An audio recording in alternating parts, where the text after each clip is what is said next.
Hi everyone, and welcome back to my channel. Today I'm diving into a project that I've been itching to build for a long time.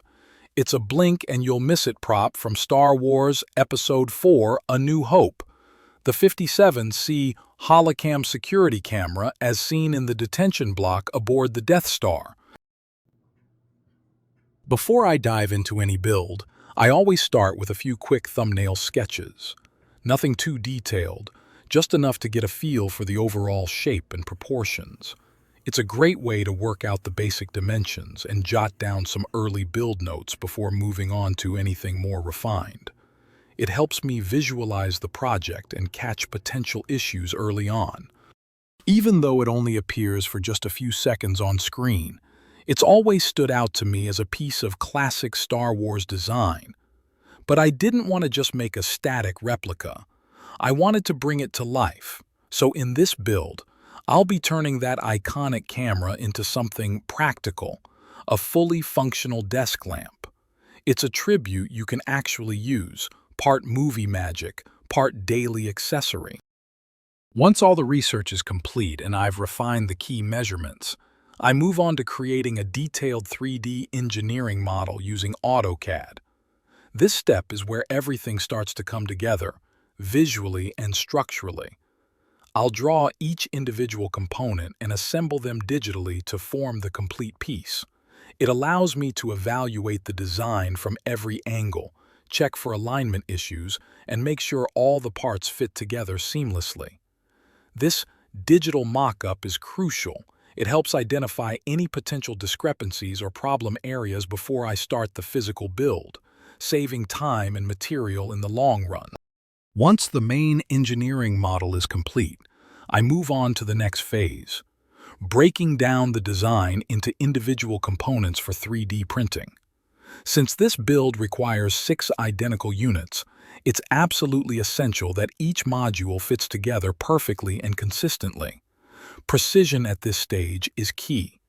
The parts I'll be printing include the front lens hood, the lens holder, the red dome, its supporting bracket, the bottom housing, and the upper housing. Each piece plays a key role in the final assembly, both visually and structurally. So are you ready to see it all come together? Grab your popcorn and let's get started. We begin by cutting the 1/8" black acrylic panels using my Monport Reno Pro 65-watt desktop CO2 laser. Thanks to its large 16 inches by 24-inch work area, I was able to cut all the panels in a single pass, making the process efficient and precise. Now comes the painstaking task of peeling off the protective backing from both sides of the acrylic. It's a slow and tedious process, definitely not the most glamorous part of the build, but a necessary one. It's a bit like unwrapping a stubborn gift, over and over again, but the reward is satisfying. Many unbearable hours later. With all the protective backer sheets finally removed from the acrylic panels, here's a look at the clean panels, ready for assembly. You can really start to see the project take shape now. To join the acrylic panels together, I'll be using Weld-On No. 16 acrylic cement. It's a thick, fast-setting adhesive that creates a strong, permanent bond, perfect for precise, clean seams in a build like this. I begin by aligning the acrylic base floor with the steel base of the monitor stand to establish a solid foundation. Once that's in place, I use my 1-2-3 blocks to square up the left side panel, making sure it's perfectly aligned with the floor before securing it. Precision here is key to ensuring everything stays true as the structure comes together. When using this type of solvent, be sure to work in a well-ventilated area and wear a respirator. Apply a small amount of adhesive with a brush to join the panels together. Repeat this step as needed to ensure a positive grip. Once all of the base panels are securely bonded, I'll do a test fit on the monitor stand to make sure everything aligns properly. With the fit confirmed, I'll go ahead and test the top panel to complete the base structure, and ensure it matches the intended design. So far, so good. To secure the top acrylic panel, I'll be using aluminum angle brackets, which I cut to size using my miter saw. Once all the brackets are cut and labeled, I'll attach twin stick to both legs.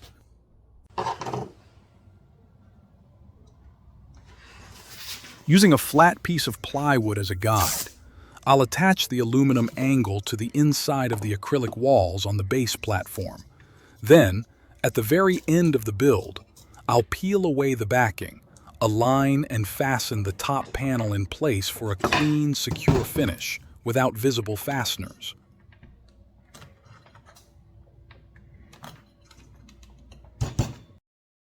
Now comes my second most favorite part of any build, the wiring.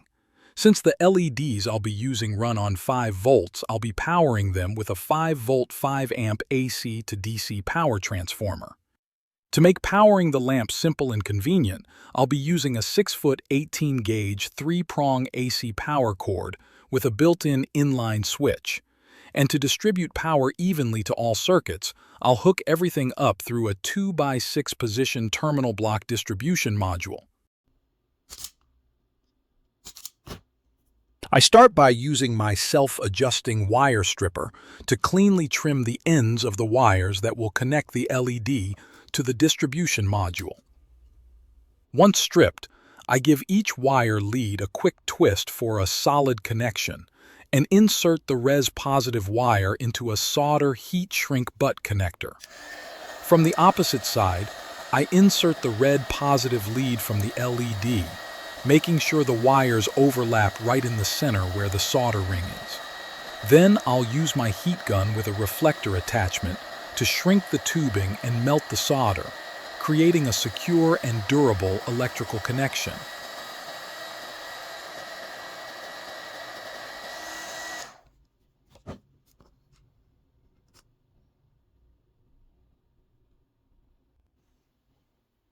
Off camera, I connected the black negative wires together as shown in the previous step. I slide a heat shrink insulating tube over the extension wire and position it so it covers the area around the butt connector. Once it's in place, I use my heat gun again to shrink the tubing, creating a snug protective seal around the connection. This not only insulates the joint but also adds an extra layer of durability against wear and environmental exposure. Here you see the assembled acrylic base with the electrical components. From right to left, you have the 18-gauge extension wire lead that will connect the power transformer to the distribution module. This is followed by the 2x6 position terminal block distribution module.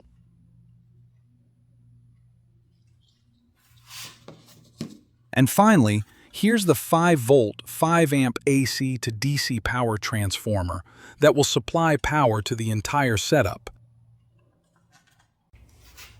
Before connecting any power transformer, always double-check the output voltage with a multimeter to ensure it's set correctly.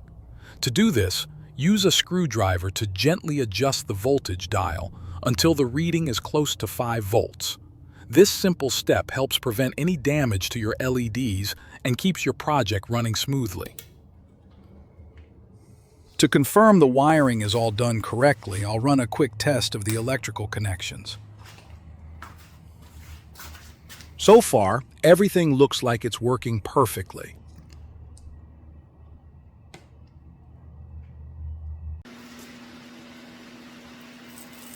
Using twin-stick double-sided foam tape, I'll secure the distribution module to the acrylic base floor.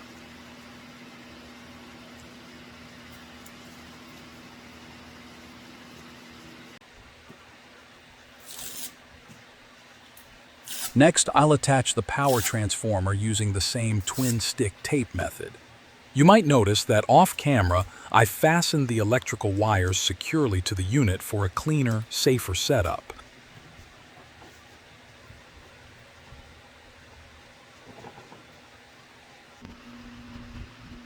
To keep the wires from moving around, I'll secure them using self-adhesive cable management clips. I simply slip the wires through the loop, then press the clip firmly into place to keep everything neat and tidy. I trim off the excess cable using my cutting pliers to keep everything neat. Here are the 3D printed parts right off the presses. First is the lens hood, which will snap over the main housing. Next is the lens holder, which will hold the lens diffuser.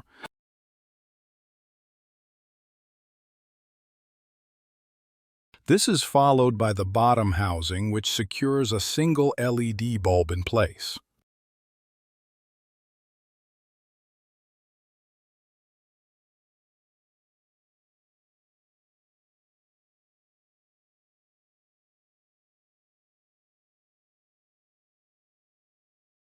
And lastly, the upper housing.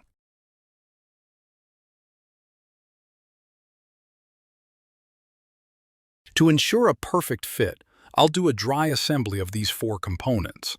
Even without any adhesive, they hold together exactly as I engineered them.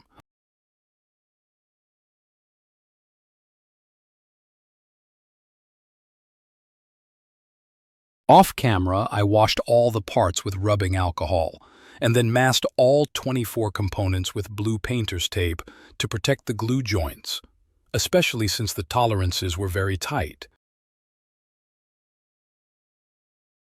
For the base coat, I'll be using Rust-Oleum's Gray Fast Drying Primer.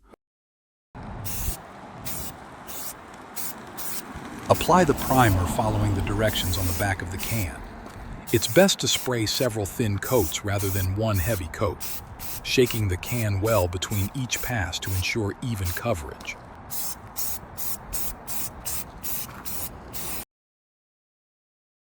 Here's what they look like after priming. Now I'll set them aside to dry completely before moving on. Several days later. Now that the primer has fully dried, I'll be applying Rust-Oleum's Satin Lagoon spray paint, which closely matches the color of the original prop. Again, follow the directions on the back of the can. It's best to spray several thin coats rather than one heavy coat, shaking the can well between each pass to ensure even coverage.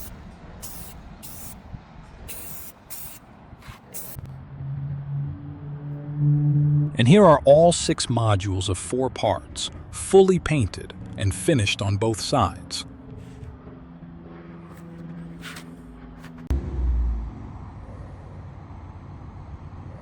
For the silver metallic parts, I'll be switching over to Krylon, Looking Glass Silver. When sprayed over a black primer base, it enhances the finish, giving the surface a more reflective metallic appearance.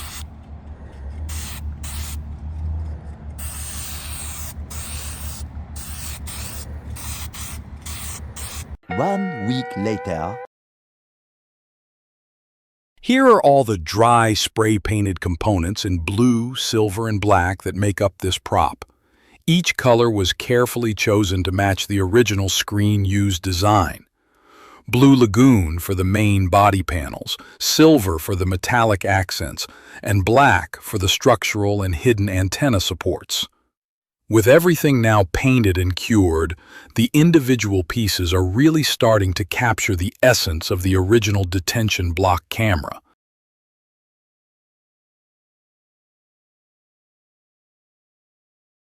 For the faux upper light domes, I'll be using yellow and red model paints from Vallejo to replicate the original look. Once painted, I'll attach the domes to their bases using CA glue, which includes both the adhesive and a spray accelerant to speed up the bonding process.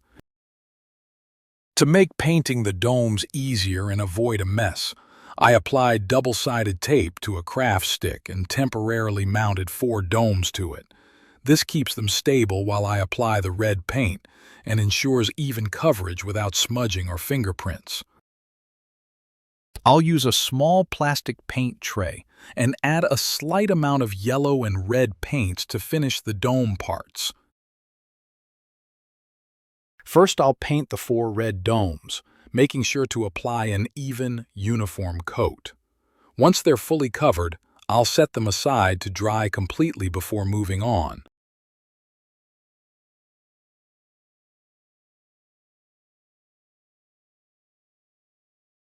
Next, I'll move on to the two yellow domes. Just like with the red domes, make sure to apply an even, uniform coat as well. I'll set these aside to dry thoroughly to ensure a smooth finish.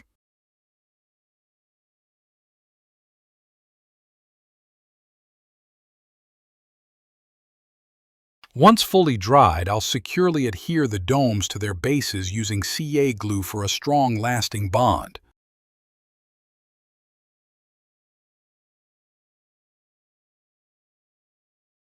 And here are all 6 domes fully assembled on their bases, painted and ready for installation. Now it's time to start assembling the greebles. This hard drive motor is going to work perfectly for adding some authentic mechanical detail. I start by aligning the holes of the hard drive motor with those on the 3D printed part. Then, I insert a socket cap hex screw through the holes, add a washer, and secure it with a hex nut.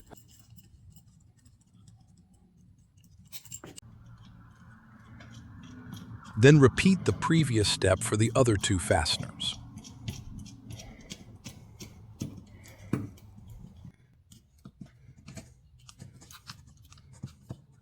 Finally, I tighten everything up with my hex key, and here's the finished assembly.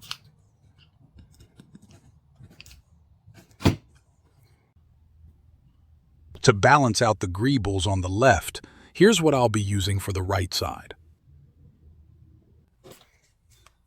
I squeeze a generous amount of hot melt glue into a used 12-gauge shotgun shell. After the glue hardens, I'll add another layer of hot melt glue inside the shell and press in the cap from a small pump bottle. Then I flip the assembly on its side to ensure the glue makes solid contact with the cap, securing it firmly in place. Next, I apply more hot melt glue to the pump tip and insert the clear cap. Once everything has fully set, I clean up any excess glue for a neat finish. And here are all the completed greebles, ready to be attached to the upper acrylic panel. Now we begin assembling the LED bulbs into each of the 6 housings. I start by threading the wire through the opening in the bottom housing, then slide the LED bulb into its designated slot. Next, I slide the hex nut up the wire and tighten it to secure the LED bulb firmly in place. The 2 holes at the base of the housing are designed for threading the wire through, depending on the desired routing and final placement. I'll start by mounting the bottom housing, securing it in place with a 1/4-20 machine-threaded socket cap hex screws. With one hand, I hold the fastener steady, and with the other, I'll insert a hex nut from the interior to lock it in place. I repeat the same process on the other side. Then, using a hex nut driver, I tighten each nut just enough to hold everything securely, but not all the way to allow for final adjustments later.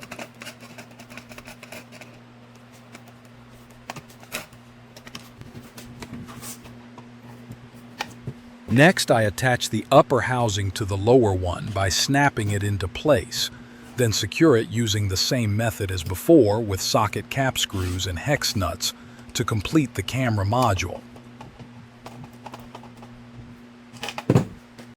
Now to attach the light domes. I apply a small amount of CA glue to the top of the housing, then spray the accelerant onto the underside of the dome. With both surfaces prepared, I press fit them together for a quick and secure bond. Once the camera housing is secured, I apply additional CA glue to the lens hood to lock everything firmly in place. With one unit complete, I'll repeat the same process 5 more times to assemble the remaining camera modules.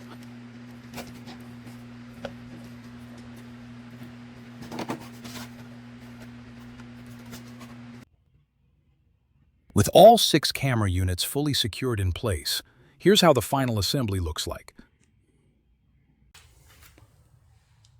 To connect the LEDs to the base, I'll be using a plastic wire loom for a clean and organized look. Starting from the underside of the camera modules, I bundle all 3 wires into the loom and carefully work my way downward toward the base.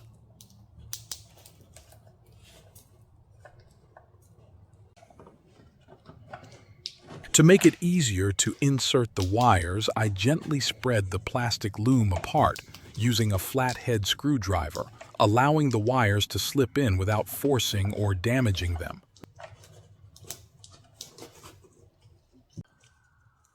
With the wires now neatly hidden away, here's how the setup looks like, clean and organized. To allow the LED light to shine through evenly, I'll be using a white diffuser that I've trimmed to size and backed with double-sided tape for easy installation. After peeling the paper backing from the perimeter, I firmly press the diffuser into place inside the camera housing. This is what it looks like just before the lens holder is attached over it. And here are all 6 diffusers adhered to the main camera housings. To achieve the two-tone color on the camera lens holder, I'll be using Rust-Oleum's Vintage Teal in a satin finish.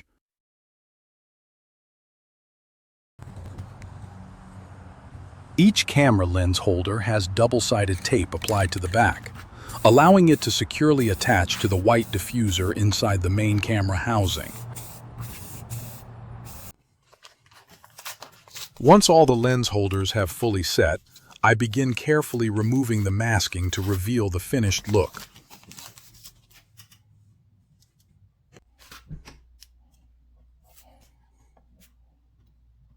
I peel the protective paper backing from each lens holder, carefully align it with the designated area, and press down firmly to secure it in place.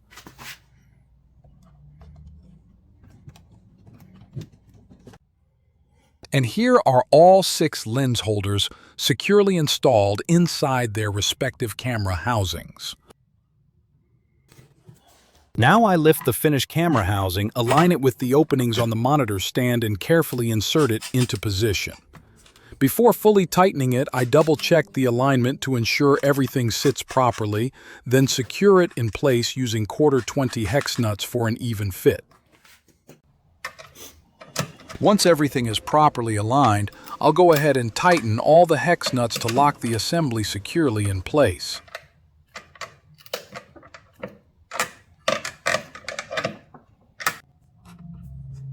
Here I'm connecting the LED wires to the 2x6 position terminal block distribution module. All of the negative wires are inserted into the B slots and tightened down to hold them securely. Once that's done, I follow up by inserting the positive wires into the A slots and securing them as well.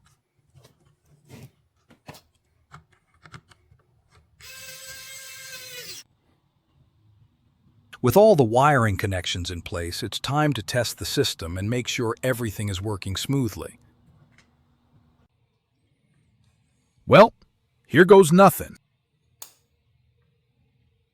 Not bad, huh? For once, I had a good feeling about this.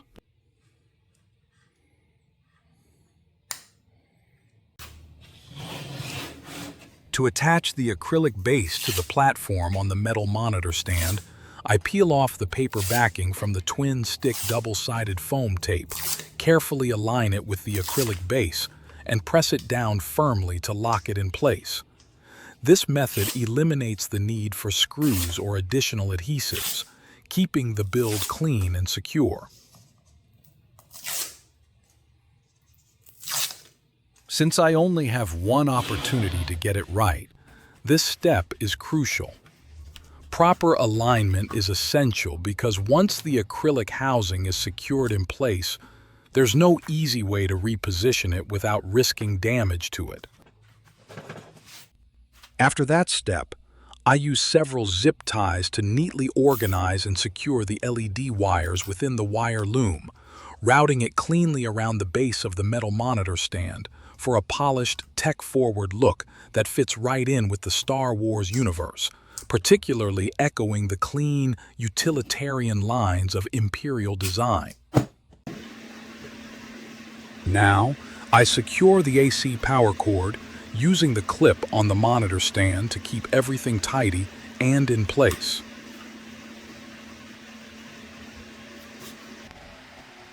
And here's what it looks like from the back.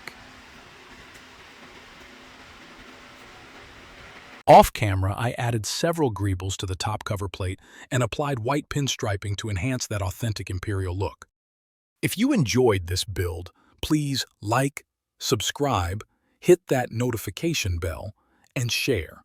It really helps support the channel. Thanks so much. Now, let's move on to the next part.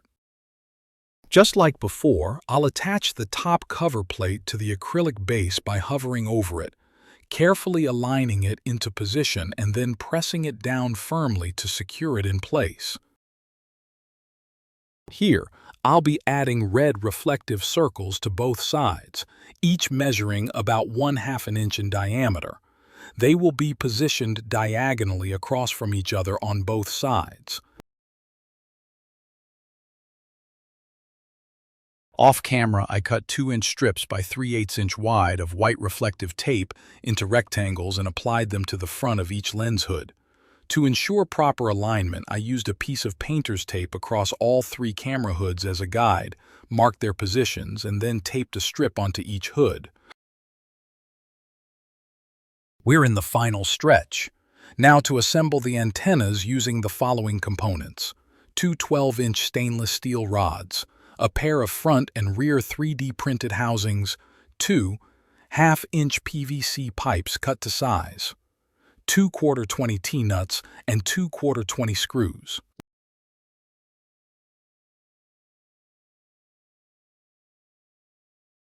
And here they are, all fully assembled and ready to go. I'll insert a screw from the back and carefully guide the right assembled antenna housing into place from the front. Once the housing is aligned with the screw, I adjust it to the center and tighten it securely. I'll then repeat the same process for the opposite side to complete the assembly. And there you have it, the fully assembled and operational 57C Holocam security camera/lamp. Just like the one seen in the detention block aboard the Death Star in Episode 4, A New Hope. Let's hope this one doesn't get blown to bits by an angry Wookiee.